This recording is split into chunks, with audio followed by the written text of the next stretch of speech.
প্রিয় দেশবাসী, আসসালামু আলাইকুম রহমতুল্লাহি ওবরকাতু। আমি একজন সৌদি প্রবাসী। 3 বছর আসছি সৌদি আরব, এখনও পর্যন্ত আমার ঋণ শেষ হয় নাই।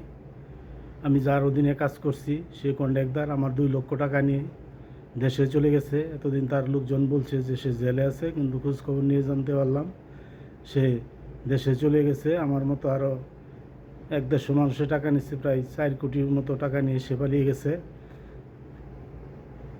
আজ পবিত্র হজ অনুষ্ঠিত হচ্ছে, আরাফা দিবস। আমি আল্লাহর কাছে ফরিয়াদ জানাই, আমার এই 2 লক্ষ টাকা নিয়ে চলে গেছে। আমি ঋণগ্রস্ত। রব্বুল আলামিনের কাছে আসছে যে আমার টাকাটা নিয়ে গেছে, আল্লাহ তাকে হেদায়েত দান করুক। আর যদি সে হেদায়েত প্রাপ্ত না হয় তাহলে তাকে তুমি ধ্বংস করে দিও রব্বুল আলামিন। ঈদের সময়টাকে তো আমি ছেলেমেয়েরা কিছু কেনাকাটা করতো, ঋণ দিত, কোরবানির সাথে শরীক হইতো, কিন্তু আজকে কি দুঃখের বিষয়, আজকে আমার নিজেরই খাইবার খানা নাই, জায়গা নাই থাকার মতো। আমি এই একটা বিপদের মধ্যে আছি। আমি এতদিন কাউকে প্রবেশ করি নাই। লোকটার নাম হইল মাহবুব আলম।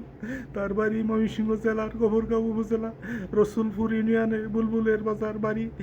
বুলবুল আওয়ামী লীগের অনেক বড় নেতা। তো এই নেতার চাচুতো ভাই সে মাহবুল আলম। সে 4 কোটি টাকা নিয়ে পালিয়ে গেছে সৌদি আরব থেকে। আমার মতো শত শত মানুষ রাস্তায় কান্নাকাটি করতেছে, কিন্তু সিধে এই কাজটা করলো মাহবুদ মাওলা রব্বুল আলামিন। আমি তোমার কাছে আজকে পবিত্র আরাফাতের দিন আমি তোমার জানাই, আমার এই টাকাগুলো জমা রেখে দিয়েছে আল্লাহ। রাত দিন পরিশ্রম করছে, সকাল ভোর 4টায় উঠতাম, 7-8টায় সময় ফিরতাম। এই কষ্টের টাকা রব্বুল আলামিন তোমার কাছে বিচার দিলাম। আমি তোমার কাছে বিচার দিলাম। এই জালিমের বিচার করো তুমি, এই জালিমের বিচার করো।